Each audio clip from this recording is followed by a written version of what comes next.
I'm Richard Hay, and a longtime designer at the festival, but I'm speaking here only as a longtime friend of Bill's. I must confess I really can't actually remember when I first got acquainted with Bill.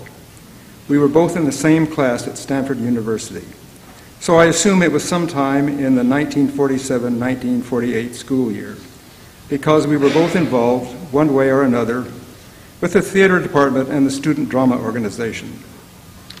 Bill was 2 years older than me, having been in the service, and being more experienced than me, he became a kind of older brother, drawing me into adventures I might have otherwise never considered.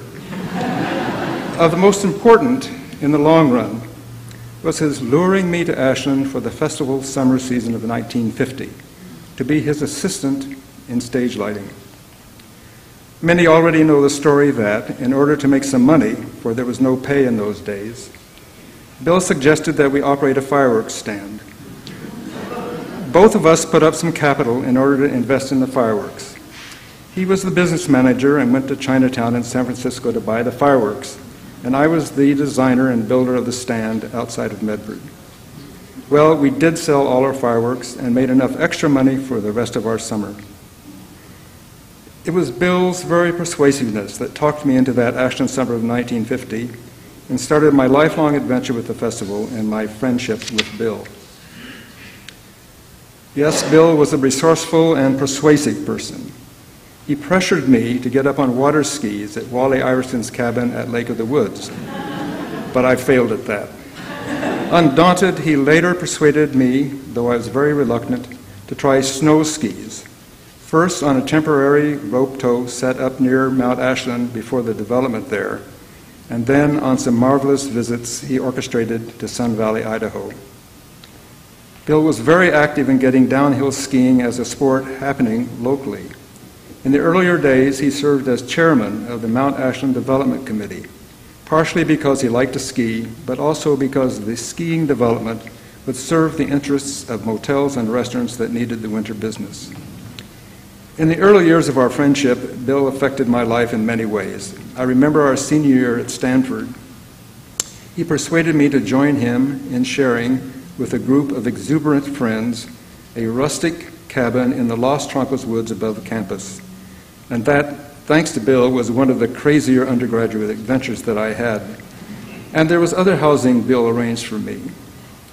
Earlier on my first summer in Ashland, when the housing deal he had set up for me failed, he took me into his house in Medford with the kind agreement of his mother, Edith. Still later, he set me up in housing when I returned from a year in England. Always budget conscious, Bill arranged for Ed Brubaker and me yet another cabin in the woods, this one above Lithia Park. And it was cheap, and a real adventure for a city chap like me, because the only water for showers was gotten by building a wood fire every morning in the kitchen cook stove.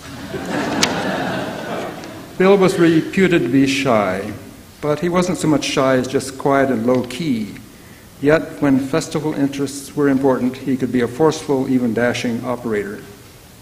He was sometimes ribbed about his courting Ginger Rogers to get her involved in fundraising and publicity for the New Elizabethan stage in 1959. And that same dashing persuasiveness had won him his bride, Shirley, the year before. Finally, I want to relate a story that Bill told me long ago, an event that was typical of him and which impressed me very much. During one winter, when the Elizabethan Theater was closed, Bill noticed a visitor peering through the wicket in the gate, straining to see the stage. Always thinking of others, busy Bill stopped and gave the out-of-towner a tour of the theater. Why? Just because Bill was a very nice guy. Later, there were unintended consequences, for the visitor, in response to Bill's thoughtfulness, mailed a donation check to the festival. Bill was a friend for over 60 years. Regretfully, I think I never told him I loved him or even liked him. Certainly, I never gave him a hug. Well, Bill, I give your spirit a hug now. I look forward to a day when, across the street from the Angus Bomer Theater, there will be the newer one renamed in the memory of William Patton.